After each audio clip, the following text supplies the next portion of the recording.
Clockwise with Scratch 22, Legal Money Mike and DJ Paydirt. 7 till 9, Thursday nights on BFM. Arc Radio, brought to you by Rakinos, the joint since 91. All right, we're back. It's 18 minutes past the hour on 95 BFM. Welcome back to The Wire. It's now time for Mr. Selwyn Manning. Oh, here he comes! Hey. Minister! Minister, how are you? Minister, answer. Well, how's your wife? Answer the question, Minister! Counterclockwise with Selwyn Manning from livenews.co.nz. Selwyn, this week we're focusing on the leaky sieve that is Work and Income New Zealand, and we're trying for listener interaction on this one, right? Yeah, that's right, Simon. I thought it was an important time for us to look at that question. Has the Ministry of Social Development a systemic problem with private information, particularly information relating to Winz clients? That includes those who are studying as well, or on all those, plethora of benefits, but also a systemic problem with keeping private information safe. Now, the example, Simon, that I'll just note here is most significant, and obviously has been, key things, work with Winz's kiosk security holes, but there have been other security and privacy breaches also that have been surfacing in the media. Last week, for example, a Winz client was handed documents relating to her situation. That's nothing unusual, of course, but among her Winz documents was a paper with a handwritten list of other clients' details, including the benefits that they were on. Fairfax Media reported this policy, this privacy breach, and stated basically in its report that a list of the full names of the beneficiaries, along with the types of benefits they were applying for, was handed to this Masterton woman that I was referring to there. But also, there's this other issue too. On Monday, Fairfax again reported that personal identification numbers, the PINs, for the payment cards that are being rolled out to around 2,600 beneficiaries at the moment, they had the last 4 digits of the card as the PIN numbers. So all of these types of things are starting to stack up. Labour's social development spokesperson Jacinda Ardern, she put out a statement last night saying that she had noted 10 examples of similar breaches this year alone. So the question remains, does the Ministry of Social Development, particularly Winz, have a systemic privacy failure in evidence here that exists alongside its ICT security holes? Interesting, I thought, Simon, to put it to your BFM listeners, and this, if they have had similar kind of problems with Winz, meaning that they feel that their privacy or the privacy of others, they've become known to them, and that perhaps they could come forward by way of communicating with BFM or direct to me if they wish to. Now, of course, they can always email you, can't they? And your email address is? It is just very simply, it is selwyn@livenews.co.nz. Okay, so it would actually be interesting as well, I think, to see if anyone's had, let's say, an aggravated privacy issue where details about their, some personal details have been leaked and it has actually had a negative consequence. It does raise this is one question, though, that, private details are being leaked, but how much, nuisance is that causing? But let's move away from that for a second and just back up a bit. Talk about a systemic failure here. Now, of course, for a start, we've got the tendering process for these computer programs and systems. Now, in New Zealand, I think there's been a fairly embarrassing run of government failures here. Back in the 90s, of course, we had the late 80s, 90s, we had the multi-million-dollar police INSA system, which, just never worked really. Yeah, and now I'm wondering if we've got the same problem here with Winz, that, in fact, somebody tendered and won on basis of just the lowest cost, and they basically delivered a dog of a system. But two, are the Winz staff actually trained properly to prevent information from leaking?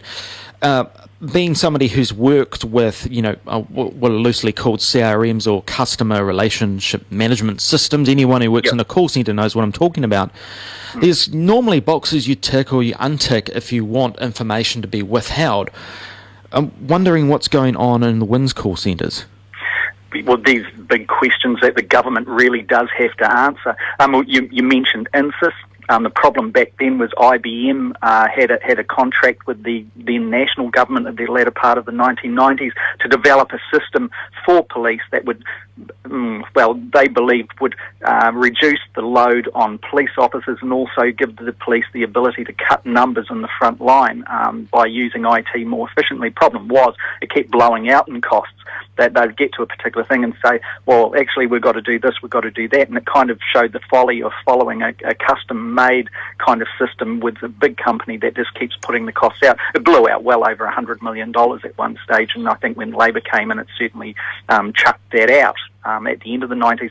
This problem here seems to be, if there is a systemic kind of problem here, it does on the surface of it, and this is, just from an observation point of view, come down to a lack of a culture of making sure that the privacy of others is preserved and secured. The system itself, what content management systems are like these days, even with WordPress, and I'm sure, thousands of your listeners would agree, there are ways of making information difficult for others to get. Certainly hacks take place, but, there are ways of kind of minimising that risk. With the ICT problems at the Ministry of Social Development, those basic kind of access to information type firewalls just were not in place. This issue relating to, Simon, but this issue here, the Minister, Paula Bennett, says that these privacy breaches that we noted at the beginning of the bulletin here have been examples of simple human error with no faults in the way of in the way MSD handles private information. The Prime Minister has even waded in here on the issue. Now, John Key, and I'll just make a quote here, he told news reporters, and the quote starts, "It needs to be seen in the context of the advice I've had, which is it was just human error. Someone wrote something on a piece of paper, and on the other side it had some information on it, and unfortunately they've given that out." End of quote. Now, I think that human error thing's an interesting point. Of course, training often eliminates a lot of human error, and you wonder if they've been remissed. Now, you mentioned earlier that cards given out to beneficiaries, the first four letters or the last four letters of the, numbers of the card with a PIN.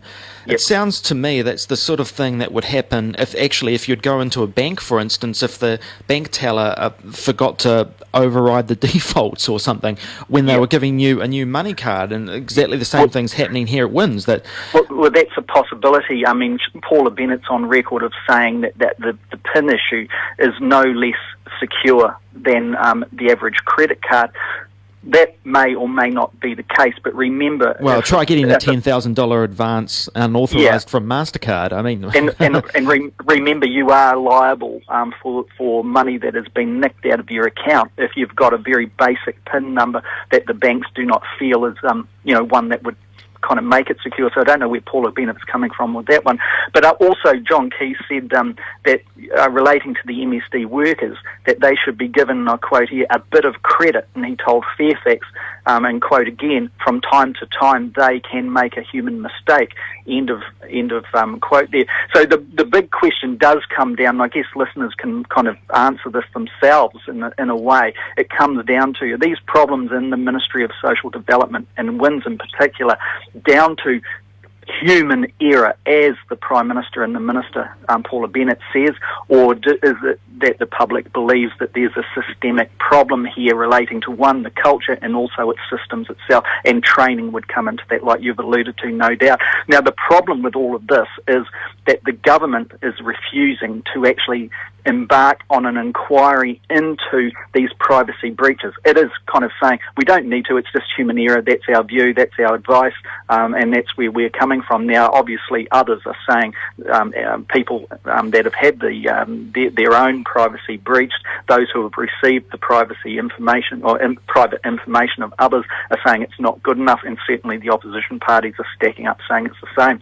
But once again, Simon, I'd be very interested to hear from anyone out there, and if they don't want to kind of respond with myself or BFM about this, what they have found, well, they can go straight to, obviously, a politician of their choice to do so.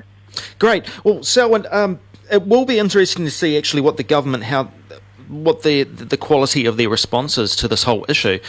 you're talking about cultures there, and of course, there's been a number of government departments lately where we've had the ACC, we've had the Ministry of Foreign Affairs, now we've got Winz, where you kind of actually wonder about the attitude of the chief executives and the senior civil servants involved with those organisations. And the culture of accountability between the respective ministers and their office, of the various government departments. The GCSB, again, remember as well. And this is one of the things that keeps coming up time and time again, relating to whether or not there is a culture in the beehive that is, she'll be right, mate, it's all right, you're having a hard time. I know human error kind of is at the basis of this. Can't expect you to get it right all the time, but if you fix this one now, the public's kind of onto it, well, that would be appreciated. Obviously that kind of culture of governance over the administration and management of our public services is obviously not satisfactory. Is that what it's like between these ministers? Well, I guess the public would be able to make up their own mind on that. Now, Selwyn, we're almost out of time, but I actually have had a couple of texts come in. They're almost polar opposites here. First of all, when I talked to a Winz case manager, he said that only half the staff were turning up from work up for work on a given day. National has driven the public services into crisis. And then I have another text. Why the precious whining about info leaking? Is there any risk? Who gives a fuck? Oh, no, some I knows. Sorry, the last bit's a bit gibberish, but I think they're going boo-hoo-hoo, sniff-sniff to people that are on benefits. Yeah, signed anonymous, no doubt. Well, I mean, they both are, and at least, good on them for texting BFM. It'd be interesting to see if what else we get and what turns up in your inbox, Selwyn. Okay, mate. Well, have a good week, and keep safe and keep private. Yep, we'll talk to you next week. Okay, see you soon. Bye. Wire.